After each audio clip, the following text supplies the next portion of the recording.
In real life programming पहा, कुठलाही program करत असतो in real life programming the program मे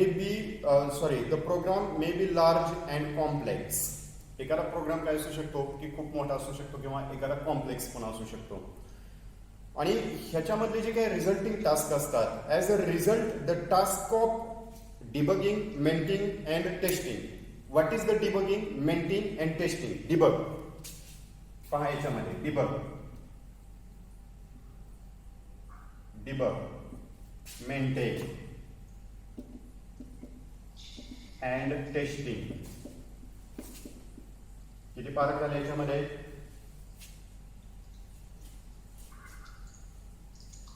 पहिला पार्ट कोणता आहे? डिबग. दुसरा पार्ट कोणता आहे? मेंटेन. आणि तिसरा पार्ट कोणता आहे? Yes, there is a third part.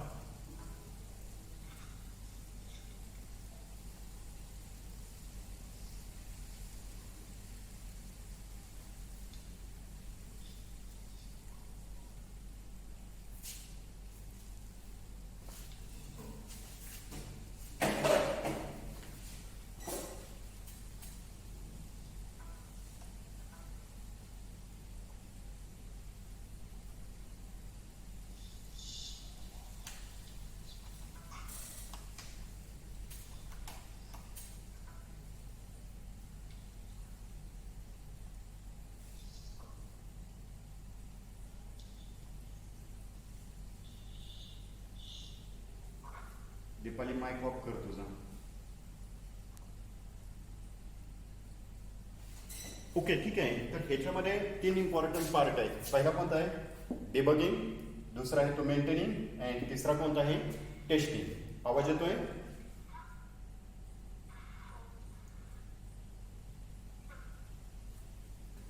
प्राजक्त आवाज येतोय का माझा?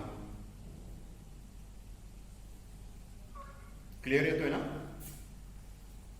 थोडासा थिअरीचा पार्ट आहे, तो समजून घ्यावा लागेल. प्रोग्रामिंग खूप सोपं आहे. तर first one debugging, maintaining and testing असे ह्याच्यामध्ये 3 पार्ट पडतात. डिबग म्हणजे काय? तर आपण एरर फाइंड आउट करतो. What is the error? It is a mistake of users. आता 5 प्रकारचे एरर आपण पाहिले होते, ते आता परत मी त्याच्यावरती रिव्हिजन घेत बसत नाही. एरर कोणते?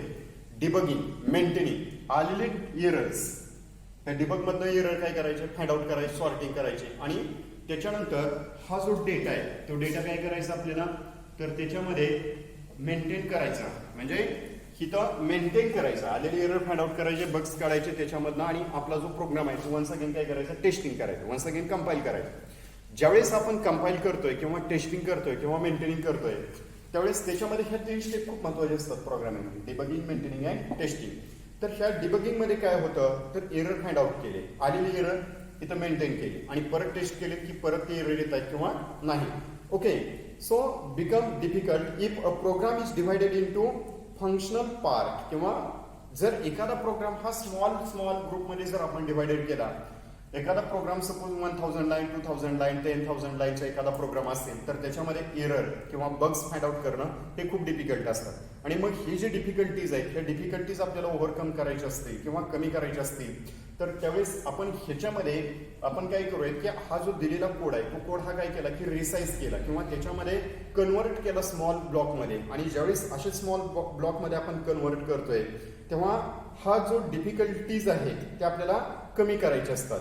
मग ह्याच्यामध्ये फंक्शनल पार्ट किंवा each part may be independently आपण राईट डाऊन करू शकतो. म्हणजे ह्याच्यामधला हा जो कोड आहे, तो कोड हा काय करू शकतो की इंडिपेंडेंटली सेपरेट ब्लॉक करायचे आणि प्रत्येकाला सेपरेट राईट डाऊन करून हा एका सिंगल लॉजिकल युनिटमध्ये कॉल करायचं, म्हणजे मेन फंक्शनमध्ये कॉल करायचं. आणि जेव्हा मेन फंक्शनमध्ये कॉल करतोय ना, तेव्हा सगळे हे जे फंक्शनमध्ये आपण डिवायडेड केलेला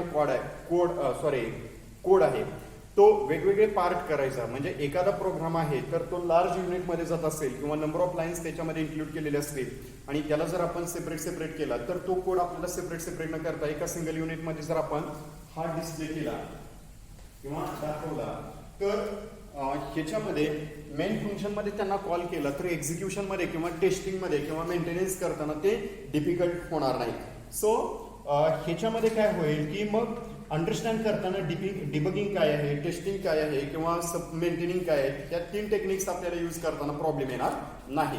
नेक्स्ट, मग sometimes some operations or calculation is repeated at a many point. काय होतं की एखाद्या प्रोग्राममध्ये काय कॅल्क्युलेशन असतील किंवा ऑपरेशन्स असतील, हे काय होत असतात की रिपीट येत असतात एखाद्या पॉईंटला. मग जर आपल्याला ते रिपीट राईट डाऊन करण्यापेक्षा तिथं जर ते एखाद्या फंक्शनमध्ये त्याला टाकलं आणि त्याला परत तिथं त्याला कॉल केला की ज्या वेळेस ते ऑपरेशन तिथे एक्झिक्यूट होणार आहे किंवा आपल्याला त्याची गरज आहे त्यावेळेस जर आपण त्याला तिथं कॉल केला तर इथं युजरचा जो कोड आहे तो कोड हा राईट करण्याचा जो टाइम आहे, टाइम कॉस्ट आहे, हा कमी होईल. आणि टाइम कॉस्ट कमी झाल्यामुळे काय होईल की परत त्याच्यामध्ये डिबगिंग असतील, मेंटेनिंग असतील किंवा टेस्टिंग असतील, ह्याच्या 3 कन्सेप्ट आहेत. ह्या 3 कन्सेप्ट इझिली आपल्याला सॉल्व्ह करता येते. In this situation when we have to define function it save time and space. मग अशा सिच्युएशन मध्ये जर एखादी कॅल्क्युलेशन रिपीट होत असेल तर त्याचा फक्त रेफरन्स तिथं वापरला तर आपला काय होईल की तिथं स्पेस वाचेल, टाइम वाचेल आणि तिथला जो कोड आहे तो कोड साईज पण कमी होईल. ह्या सगळ्यांसाठी मग ह्याच्यामध्ये काय यूज केला तर हा इथं फंक्शनचा यूज केला गेला. ओके, मग ह्याचे काय नंबर ऑफ ऍडव्हान्टेजेस आहेत. ह्या फंक्शनचे जे काय ऍडव्हान्टेजेस आहेत ते ऍडव्हान्टेजेस काय तर इथं पहा, सी प्रोग्रामचं एक्झिक्युशनचा जे अप्रोच आहे तो अप्रोच पहा. म्हणजे सीचे जे प्रोग्राम आहे ते प्रोग्रामचा अप्रोच कसा आहे तर फर्स्टली टॉप टू डाऊन कसे एक्झिक्यूट केले जातात.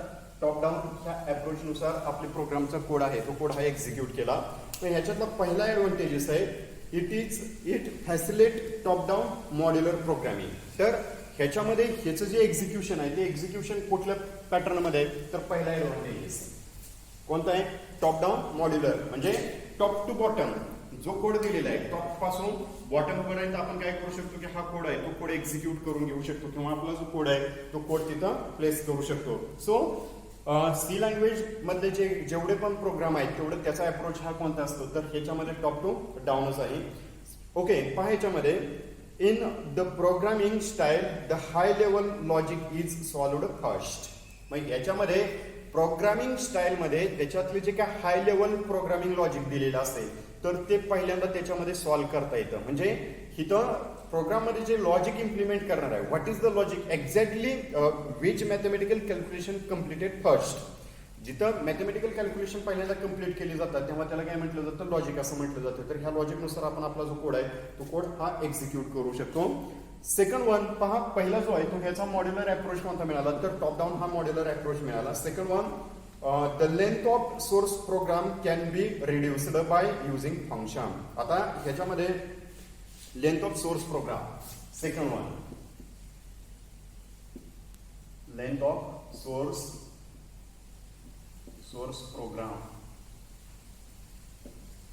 ओके, एखाद्या प्रोग्रामची लेंथ ही खूप हायली होत असेल किंवा खूप मोठी होत असेल तर त्या प्रोग्रामची लेंथ जर आपल्याला रिड्यूस करायची असेल तर आपण त्याच्यामध्ये कोणाची यूज करू शकतो तर ह्या फंक्शनचा यूज करू शकतो. म्हणजे कुठलंही फंक्शन असेल आणि त्याची जर साईज रिड्यूस करायची असेल तर आपण ह्या फंक्शनचा यूज केला की ऑटोमॅटिकली त्याच्यातले जे काय फंक्शन यूज केले तर त्या अप्रोप्रिएट प्लेसला आपण त्याला जर कॉल केला तर त्याच्यामध्ये त्या कोडची साईज हा रिड्यूस करून घेता येते. आणि थर्ड वन काय it easy to locate and debugging the errors. तिसरा सगळ्यात इम्पॉर्टंट आहे. पहा, प्रत्येक प्रोग्राम एक्झिक्यूट करत असताना आपल्याला काही एरर जनरेट होत असतात आणि त्या एरर्समधनं आपल्याला आपले आउटपुट फाइंड आउट करता येत नसतात.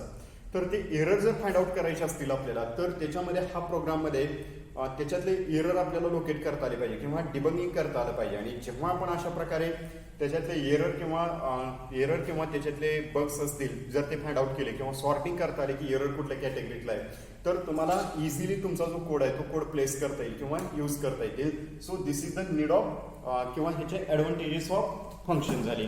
आता elements of user define function. तर ह्या फंक्शनचे एलिमेंट्स काय आहेत, what is the elements, contents कोणते आहेत ह्या फंक्शनचे.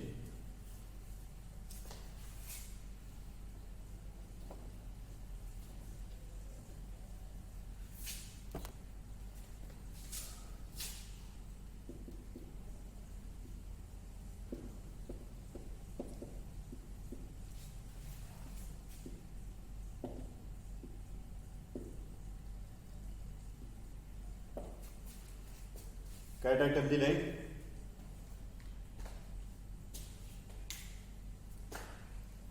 Isha, what is the title?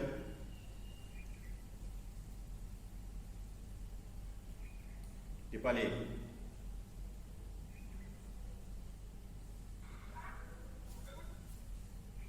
Huh? What is the title of this?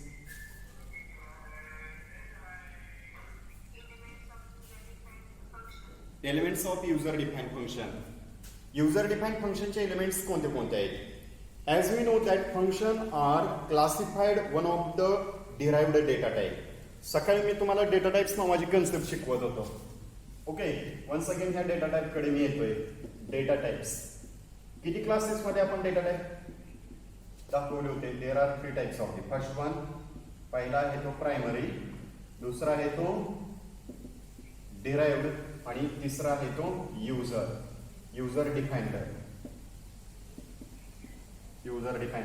So ह्याच्यामध्ये 5 प्रकारचे येतात. एक पहिला इंटिजर, दुसरा आहे कॅरेक्टर, तिसरा आहे फ्लोट, नेक्स्ट वन डबल आणि लास्ट वन जो आहे तो म्हणजे कोणता आहे याच्यामध्ये वाईड आहे. आता इथे डिराइव्ड टाइप जो आहे, डिराइव्ड डेटा टाइप. ओके, तर ह्याच्यामध्ये पहिला आहे ॲरे आणि दुसरा आहे फंक्शन आणि तिसरा जो आहे आपल्याला नाही तो म्हणजे कोणता आहे पॉइंटर. ओके, आता ह्याच्यामध्ये जे आहे इथं दोनच येतात. एक स्ट्रक्चर आणि दुसरा जो आहे तो युनियन. किती पार्ट झाले याच्यामध्ये? 2. इथं डिराइव्ड डेटा टाइप पाहिला. डेटा टाइप्स ही कन्सेप्ट जर पाहिली तर डेटा टाइप्स मध्ये पहा, प्रायमरी फंडामेंटल डेटा टाइप्स मध्ये integer, character, float, double, wide असे येतात. डिराइव्ड डेटा टाइप मध्ये ॲरे आणि फंक्शन येतात. ॲरे ऑलरेडी प्रिव्हियस म्हणजे लेक्चर अपलोडिंग मध्ये पाहिला असेल किंवा नसेल, परत मी एक्सप्लेन करेन. सेकंड वन जो आहे तो फंक्शन आहे आणि थर्ड वन पॉइंटर आहे. पण ॲरेची कन्सेप्ट मी काल तुम्हाला दाखवलं होतं की व्हॉट इज द ॲरे आणि how to derive the memory allocation. मेमरीचं डेरिव्हेशन कसं केलं जातं हे ॲरेमध्ये मी कालच्या लेक्चरमध्ये तुम्हाला डिटेल्समध्ये सांगितलेलं आहे की ऍक्च्युअल डेटा टाइप आणि त्याला अलोकेट केली जाणारी मेमरी किंवा एखाद्या एलिमेंट्सला किती मेमरी अलोकेशन केलं जातं. तर हे प्रिव्हियस लेक्चर आपण डिस्कस केलेलं आहे डिटेल्समध्ये. नेक्स्ट वन आता फंक्शन्स पाहतोय. तर फंक्शन काय आहे? It is a self contented block of statement. Okay, तर एक असं आहे की self contented block of statement to perform a specific task. मग ह्याच्यामध्ये हा काय सांगतोय की as we know that function are classified one of the derived data type in C. Therefore, we can design function and use them like any other variables.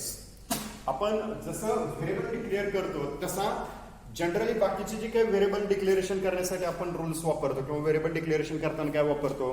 Generally variable declaration करताना आयडेंटिफायरचे rules refer करतो आपण. So what is the identifier rules? आयडेंटिफायरचे rules काय? पहा, मी परत आणखी एकदा आयडेंटिफायरचे rules सांगतो याच्यामध्ये. So what is the identifier rules?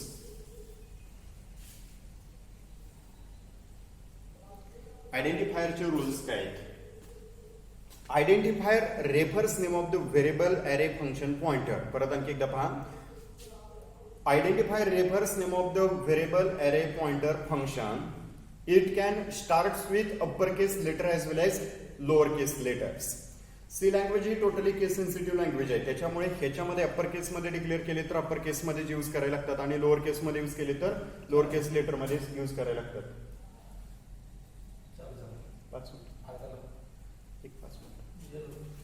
Okay, तर अप्पर केस मध्ये डिक्लेअर केले तर अप्पर केस मध्ये यूज करायचे आणि लोअर केस मध्ये डिक्लेअर केले तर लोअर केस मध्येच आपण त्याच्यामध्ये यूज करू शकतो. सेकंड रूल्स काय की there are underscore special symbol that is called as underscore. Underscore हा सिम्बॉल त्याच्यामध्ये यूज करता येतो, पण पहिला सिम्बॉल म्हणून पण अंडरस्कोर यूज करू शकतो. आणि त्याच्यामध्ये तिसरा रूल इम्पॉर्टंट काय की 0 to 9 digits are allowed, but we cannot start as a first letter of identifier as a 0 किंवा डिजिट्स.